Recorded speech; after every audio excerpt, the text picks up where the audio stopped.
আছে চলুন আপনি চলুন আপনি তোমরা চলো।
আপনারা বসে পড়ুন।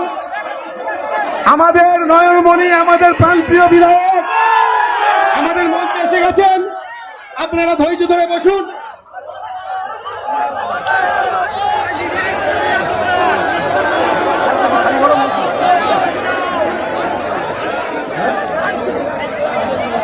আপনারা বসে পড়ুন। আপনারা যে ধৈর্যের পরীক্ষা দিয়েছেন এতক্ষণ ধরে, আমাদের প্রাণপ্রিয় বিধায়ক মাননীয় নওশাদ সিদ্দিকী ভাইজান আমাদের মঞ্চে এসে গেছেন। তিনি তার মূল্যবান বক্তব্য আপনাদের সামনে রাখবেন। তার আগে আমাদের কিছু প্রফর্মা আছে, আমরা সেগুলো মেনটেন করব। একেবারে দেখতে পাচ্ছেন ডায়মন্ড হারবার এই প্রথম কিন্তু নওশাদ সিদ্দিকী পা রাখলেন, তাতেই কিন্তু উচ্ছ্বাস দেখেছেন আপনারা। আরো ভিডিও দেখতে থাকুন। সিদ্দিকী মহাশয়কে ব্যাচ পরিয়ে বরণ করবেন হরিণডাঙ্গা অঞ্চল কমিটির সভাপতি ইয়ামিন লস্কর মহাশয়।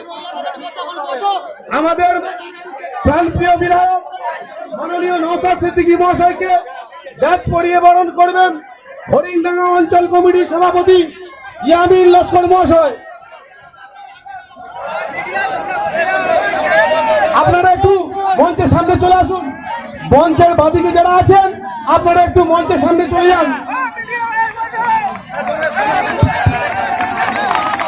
মঞ্চের বাঁদিকে যারা আছেন সবাইকে অনুরোধ করবো, যারা দাঁড়িয়ে আছেন একটু চলে যান, এদিকে মা বোনেদের সুযোগ দেন। উত্তর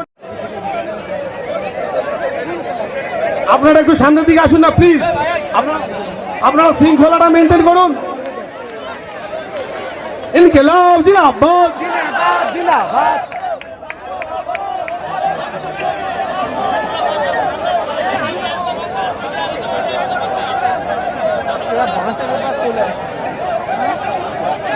হ্যালো, আপনারা ধৈর্য ধরে বসুন।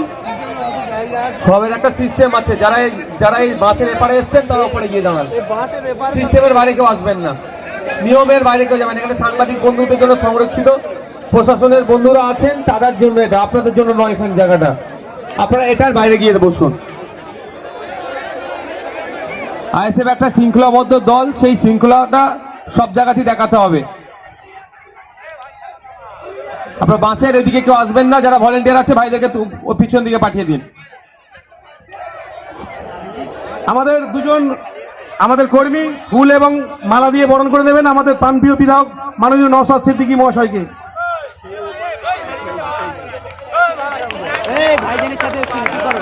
এখন আপনাদের সামনে বক্তব্য রাখবেন আমাদের জেলা কমিটির সদস্য, আমাদের ক্যানিং পূর্বে যিনি বিধানসভায় প্রতিদ্বন্দ্বিতা করেছিলেন শওকত মোল্লার বিরুদ্ধে, সেই শাহাবুদ্দিন সিরাজি ভাইজান এখন আপনাদের সামনে বক্তব্য রাখবেন। এদিকে শাসক দল তারা বিজেপি জুজু দেখাচ্ছে যে আমরা যদি না থাকি বিজেপি এসে যাবে, কিন্তু পূর্ববর্তী বক্তারা বলেছেন যে বিজেপি এবং তৃণমূলের কতটা আতা আজকের দিনের আলোর মতো পরিষ্কার, এটা আর বুঝিয়ে বলার অপেক্ষা রাখে না। আমি ওই যারা জয় শ্রীরাম দিচ্ছে দলিত আদিবাসীদের গিয়ে বলি, আচ্ছা ভাই রামচন্দ্র তোমার দেবতা ঠিক আছে, তিনি সম্মুখকে কেন হত্যা করেছিলেন? তখন বলে ওটা তো আমি ঠিক বলতে পারবো না। আমি একদিন আমার স্টাফ রুমে এটা বলেছিলাম, RSS এর এই 3টে জেলার যিনি দায়িত্ব আছেন তিনি আমার কলিগ ছিলেন, ফিজিক্সের টিচার, তাকে প্রশ্ন করেছিলাম, তিনি এড়িয়ে গিয়েছিলেন। তো আমি এই দলিত আদিবাসী বন্ধুদের বলছি, রামচন্দ্র অনৈতিকভাবে বালি এবং সুগ্রীবের মধ্যে বিশাল বাহুবলী 2 ভাই, তাদের মধ্যে লড়াই লাগিয়ে দিয়েছিলেন এবং গাছের আড়াল থেকে তিনি বালি বধ করেছিলেন। তার ছেলে অঙ্গদ তিনি হলেন রামচন্দ্রের সেনাপতি, প্রধান সেনাপতি।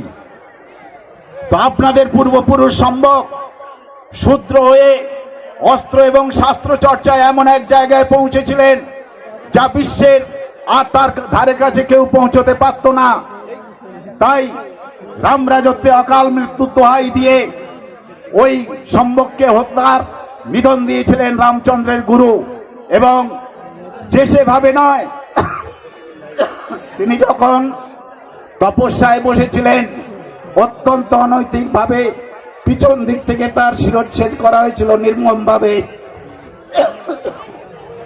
তাই আমি দলিত আদিবাসী ভাইদের বলছি, যারা আপনার পূর্বপুরুষকে হত্যা করে আপনাকে জয় শ্রীরাম ধ্বনি ধরিয়ে দিচ্ছে, আপনি তাতে গলা ফাটাচ্ছেন।